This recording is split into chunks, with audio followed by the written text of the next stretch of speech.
Good morning, everyone. Good morning. I could not leave to Washington without being here with you today to celebrate this centennial.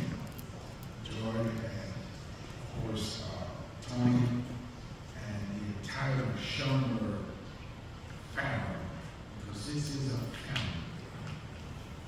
And Harlem, which is the capital, the international capital of the African diaspora, thrives with what happens in this building.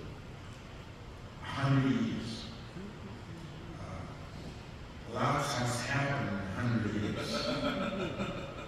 But a lot also happened before that.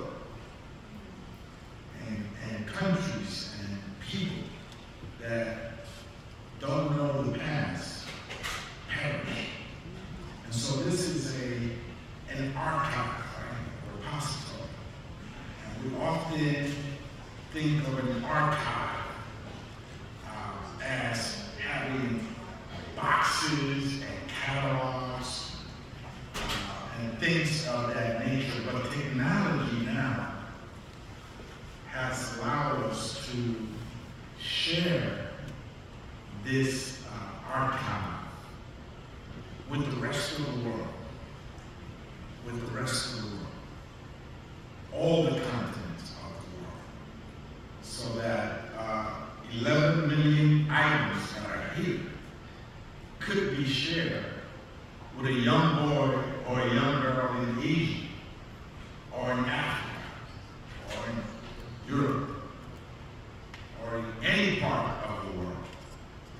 So Arturo Schomburg, black man of Puerto Rican descent, probably never thought that the work that he did, which rests in boxes, could be shared simultaneously and immediately with people all over the world, and could be immediately translated to their own language.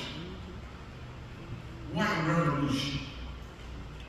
And so this place is a jewel for Harlem, and it has been recognized with the National Medal for Museum and Library Service, and is also named as a National Historic Landmark by the National Park Service. That was in 2017, I believe. So with the acknowledgement, right, comes a lot, but the important pieces of it are the exhibits, the documents, the history that lives here. History is alive. It's not dead, it's alive. It walks with us every day. And it shows up on our street corners, our local grocery store, in our churches, and with our neighbors. So this place should be, and is, I believe, a center of black culture that should be emulated by the rest of the country, if not the world. And so let's work with it, let's preserve it. It's a great way to kick off Black History Month. I invite you, all of you, to join me at the Apollo on February 23rd to sort of like close Black History Month in my own function that my office will be sponsored. I want to share something very personal with you today as I prepare to speak. As a young boy, came from the Dominican Republic. I lived in a building where there was a black Baptist church in the basement. It's called the White Rock Baptist Church. And it was pastored by a very active black preacher by the name of Dudley Rucker. And he pretty much harbored us. He took care of us. And in his teachings, he would always tell us I want, and we in our broken English try to decipher what he was saying. He was saying, I want to teach you about the Judeo-Christian tradition. And of course we would say, what is that? Well, the Lord said if you get slapped on the cheek, you turn the other cheek. And if they slap you in the other cheek, you give them the 13. And of course, we know what that meant. And we asked him, what does that mean? He says, that's the size of my foot.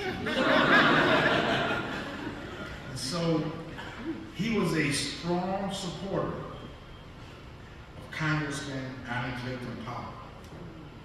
And when Powell was expelled from Congress, he led the buses to D.C.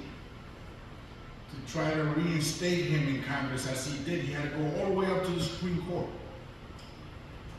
We wanted to go. The buses parked up right in front of the building. Well, of course, we had this, my parents wouldn't have it. We just had come out of a civil war in the DR. And we were just trying to determine what this nation was.